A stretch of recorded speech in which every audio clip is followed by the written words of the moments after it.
तुम थे तो सब था। ये एक ऐसी लव स्टोरी है जो शोर नहीं करती, बस दिल के अंदर कहीं धीरे धीरे बसती जाती है। पार्ट 1। Sakura high school. अप्रैल की वो पहली सुबह, जब हवा में अभी भी थोड़ी ठंड थी और चेरी ब्लॉसम के फूल धीरे धीरे गिर रहे थे। उसी दिन हर्तो ने पहली बार मियो को देखा था। वो क्लास 2B की खिड़की के पास बैठी थी, बालों में एक छोटी सी ब्लू क्लिप, हाथ में एक पुरानी नोटबुक, और आंखें आंखें बाहर गिरते फूलों पर टिकी हुई थी। हर्तो उस वक्त बस दरवाजे पर रुका था और उसके मन में एक ही ख्याल आया था, ये कौन है? उसके दोस्त सोता ने उसे कोहनी मारी। सोता, भाई, अंदर आएगा या फोटोसिंथेसिस करेगा यही दरवाजे पर? हर्तो, वो कौन है खिड़की के पास? सोता, अरे वो मियो है, तनाका मियो। बहुत क्वाइट रहती है, फ्रेंडली नहीं है ज्यादा। और सुन, आवाज धीमी करके उससे क्रश मत करना। सब करते हैं, सब फेल होते हैं। हर्तो ने कुछ नहीं कहा, बस मुस्कुराया। उसे नहीं पता था कि यह मुस्कान उसकी जिंदगी के अगले 1.5 साल का रास्ता तय कर देगी। पहले हफ्ते में हर्तो ने नोटिस किया कि मियो हमेशा सबसे पहले क्लास आती थी, लंच अकेले खाती थी, लाइब्रेरी के कोने में। जब कोई उससे बात करता था तो वो 1-2 वर्ड्स में जवाब देती थी और किताब में नजर गड़ा लेती थी। लेकिन जब वो किताब पढ़ रही होती थी, तब उसके लिप्स पर बहुत हल्की सी स्माइल आती थी। वो स्माइल जो उसने कभी किसी इंसान को नहीं दी थी। हर्तो को यह बात अजीब नहीं लगी, उसे ये बात ब्यूटीफुल लगी। वीक 2, हर्तो ने लाइब्रेरी में उसके पास जाने की हिम्मत जुटाई। मियो किताब पढ़ रही थी, कोई ओल्ड जापानीज नॉवल। हर्तो धीरे से, एक्सक्यूज मी, ये सीट खाली है। मियो ने ऊपर देखा, 1 सेकंड रुकी। मियो, हाँ, बस। हर्तो बैठ गया। उसने भी एक किताब निकाली, जो असल में उसने रैंडमली उठाई थी शेल्फ से और जिसे वो बिल्कुल नहीं समझ रहा था क्योंकि वो एडवांस्ड बॉटनी थी। पर वो बैठा रहा पूरे 40 मिनट्स। और जब बेल बजी तो मियो ने उठते हुए बिना उसकी तरफ देखे कहा, मियो, बॉटनी इंटरेस्टिंग है क्या तुम्हें? हर्तो घबराते हुए, हाँ, बहुत। प्लांट्स बहुत ग्रीन होते हैं। मियो 1 सेकंड के लिए रुकी और फिर बहुत हल्के से मुस्कुराई और चली गई। हर्तो वहीं बैठा रहा, उसका दिल जैसे किसी ने स्क्वीज कर दिया हो। मंथ्स बीते। हर्तो ने स्लोली मियो से बात करना शुरू किया, कभी नोट्स शेयर करके, कभी उसकी फेवरेट बुक के बारे में पूछकर, कभी बस पास बैठकर। मियो ने कभी उसे दूर नहीं किया, लेकिन उसने कभी उसे अंदर भी नहीं आने दिया। वो एक ऐसे शीशे की तरह थी जो साफ दिखता है पर छूने पर ठंडा लगता है। अक्टूबर में स्कूल फेस्टिवल की प्लानिंग चल रही थी। हर्तो मियो के साथ डेकोरेशन कमेटी में था, सोता की शरारत की वजह से। सोता, इनोसेंटली, मैंने फॉर्म फिल कर दिया दोनों का। टीममेट्स हो अब, वेलकम। हर्तो, सोता भागते हुए, bye bye, best of luck. Festival की प्रिपरेशंस के दौरान पहली बार हर्तो और मियो ने घंटों साथ काम किया।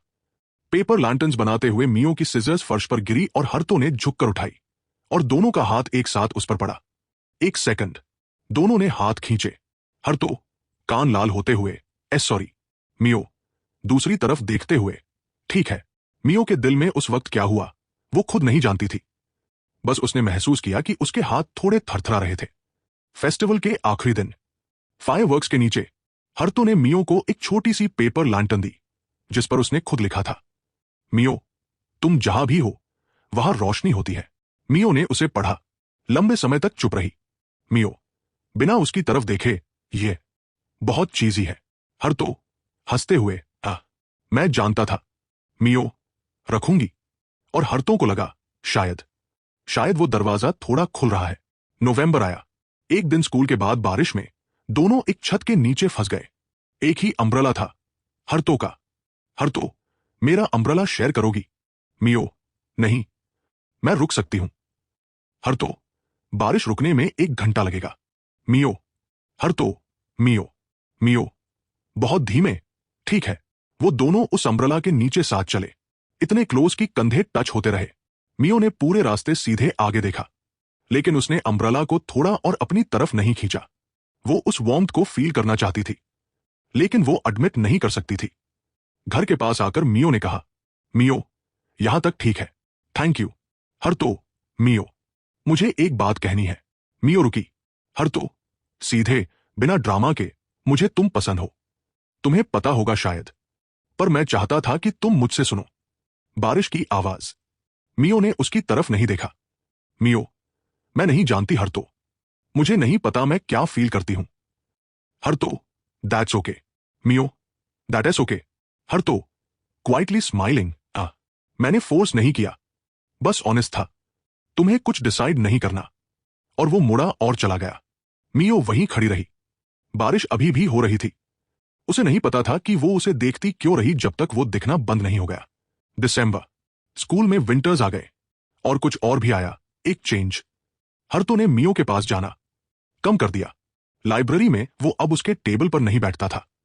मॉर्निंग में पहले जो वो उसे गुड मॉर्निंग कहता था कॉरिडोर में, वो बंद हो गया। लंच ब्रेक में वो सोता और दूसरे दोस्तों के साथ बैठने लगा। सोता, भाई, मियो की तरफ देखा नहीं आज। हरतो, हाँ। सोता, कुछ हुआ? हरतो, पॉज, मुझे लगता है मैं उसे बॉदर कर रहा था। वो क्लियरली अनकंफर्टेबल थी। मुझे स्पेस देना चाहिए था पहले। सोता, पर तुझे? हरतो, सोता, अगर किसी को तुम्हारी प्रेजेंस से तकलीफ हो तो उसे इग्नोर करना लव नहीं है। सोता कुछ नहीं बोला। हरतो ने उस रात डायरी में लिखा, अगर मैं सच में उसकी केयर करता हूं तो मुझे उसे वो स्पेस देनी होगी जो वो डिजर्व करती है, चाहे दिल कितना भी अजीब फील करे। मियो ने पहले 2 दिन नोटिस नहीं किया। तीसरे दिन लाइब्रेरी में उसने ऑटोमेटिकली उस सीट की तरफ देखा जहां हरतो बैठता था। वो खाली थी। अजीब लगा। 5वें दिन कॉरिडोर में हरतो दिखा। उसने मियो की तरफ देखा, हल्का स्माइल किया और आगे चला गया। कोई गुड मॉर्निंग नहीं। मियो ने सोचा, ठीक ही है, लेकिन उसके कदम एक सेकंड के लिए धीमे हो गए थे। 10वें दिन मियो लाइब्रेरी में अकेली बैठी थी। बुक खुली थी, पर वो पढ़ नहीं रही थी। उसकी नजर बार बार दरवाजे पर जा रही थी। ये बेकार है, उसने खुद से कहा, और फिर भी नजर गई। क्लास में एक दिन टीचर ने पे प्रोजेक्ट असाइन किया। मियो ऑटोमेटिकली हरतो की तरफ देखने लगी और फिर रुक गई। क्यों देखा उसने? हरतो पहले से सोता के साथ पैर बना चुका था। मियो ने दूसरी लड़की के साथ पैर बना लिया, पर उस दिन उसे कंसंट्रेशन नहीं आई पूरी क्लास में। ये क्या हो रहा है मुझे? जनवरी, स्कूल में एक नया स्टूडेंट आया, रिकू। फ्रेंडली था, टॉकेटिव था। उसने मियो से बात करने की कोशिश की। रिकू, तनाका-सन, तुम बहुत क्वाइट हो, पर इंटरेस्टिंग लगती हो। मियो ने पोलाइटली स्माइल किया। मियो, थैंक यू। रिकू, लाइब्रेरी जाती हो अक्सर? मैंने देखा है। कभी साथ जा सकते हैं? मियो ने कहा, शायद। यह बात समहाउ हरतो तक पहुंची, सोता के थ्रू, ऑब्वियसली। सोता, भाई, वो रिकू मियो के पीछे है। तुझे कुछ फील नहीं हो रहा? हरतो, किताब से नजर उठाए बिना, मियो की लाइफ है, वो जो डिसाइड करे। सोता, यार तू सेंट बन गया है। हरतो, थोड़ा रुक कर। नहीं, बस, मुझे उसकी हैप्पीनेस ज्यादा मैटर करती है मेरी फीलिंग से। लेकिन उस रात हरतो ने फोन उठाया, मियो का चैट खोला और बिना कुछ टाइप किए बंद कर दिया। ओके, बस इतना। मियो ने उस रात रिकू के साथ लाइब्रेरी की बात याद की और फिर ऑटोमेटिकली याद आया हरतो का वो दिन जब वो बॉटनी की किताब लेकर बैठा था और बोला था, प्लांट्स बहुत ग्रीन होते हैं। मियो के लिप्स पर अपने आप स्माइल आ गई और फिर उसने सोचा, ये क्यों याद आया? वो रात भर सो नहीं पाई। फरवरी की शुरुआत, वैलेंटाइंस वीक। स्कूल में सब एक्साइटेड थे। डेकोरेशंस थे, चॉकलेट थे, कन्फेशंस थे। मियो को ये सब पसंद नहीं था नॉर्मली, पर इस बार वो बहुत रेस्टलेस थी। एक दिन वो कॉरिडोर में थी जब उसने देखा एक जूनियर लड़की हरतो को चॉकलेट दे रही थी। वो जूनियर लड़की आखिर थी कौन? क्या हरतो किसी और को पसंद करने लगा था? और क्या मियो अब अपने दिल की फीलिंग्स समझने लगी थी? अगर पार्ट 2 चाहिए तो अभी लाइक और सब्सक्राइब कीजिए।